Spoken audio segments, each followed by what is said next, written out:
Hello hi అండి. ఈరోజు mutton తలకాయ కూర కాదులేండి, తలకాయ పులుసు ఎలా చేయాలో చూసేద్దాం వచ్చేయండి. ఇదేంటి తలకాయ కూర అనేసి చెప్పి మటన్ చూపిస్తుంది అనుకుంటున్నారా? ఇది మటన్ తలకాయనండి. కాకపోతే మా హస్బెండ్ ఇంట్లో తినమనేసేసి మేము స్కిన్ అయితే తీపిచ్చేసి ఓన్లీ మిడిల్లో ఉండే మటన్ అయితే తీసుకొచ్చారండి.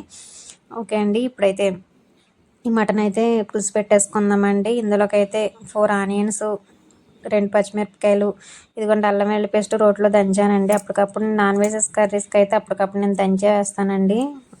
ఇంట్లో స్టోర్ అయితే ఎక్కువ పెట్టుకున్న వెజ్ కర్రీస్కి అయితే వేస్తాను, కానీ తప్పదు అనుకుంటే అర్జెంట్ అనిపిస్తే, అంతేగాని నేనైతే వేయనండి. ఇదిగోండి కొత్తిమీర.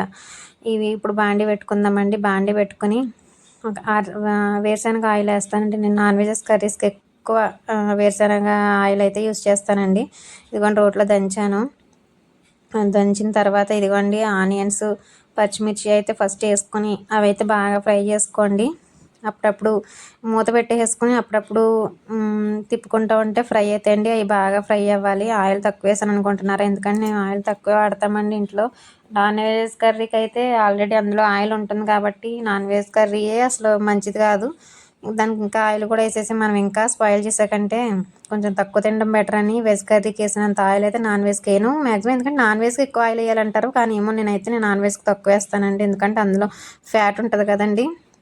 ఇదిగోండి అల్లం వెల్లుల్లి పేస్ట్ కూడా ఫ్రై చేసి ఇంకొకసారి అయితే మూత పెట్టేసుకుందామండి. అల్లం వెల్లుల్లి పేస్ట్ కూడా ఫ్రై అవ్వాలి కదా బాగా.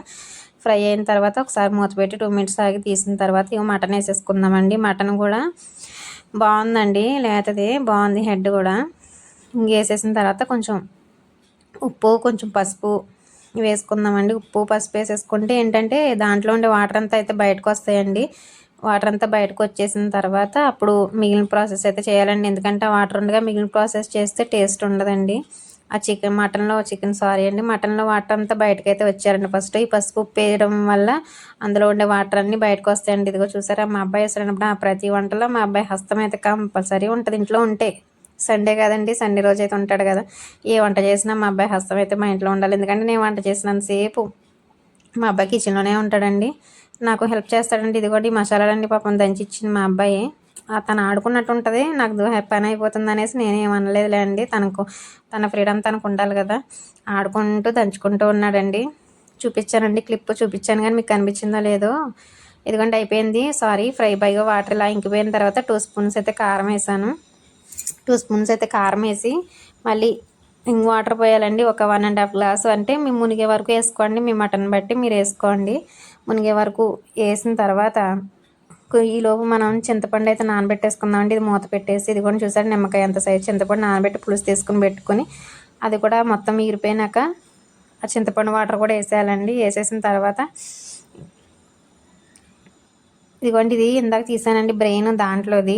ఫస్ట్ వేయకూడదండి, మొత్తం మిక్స్ అయిపోద్ది. ఇక లాస్ట్లో పులుసు పోసిన తర్వాత వేసుకుని పక్కన పెట్టుకున్న తర్వాత కొంచెం 5 మినిట్స్ ఆగి తిలపాలండి.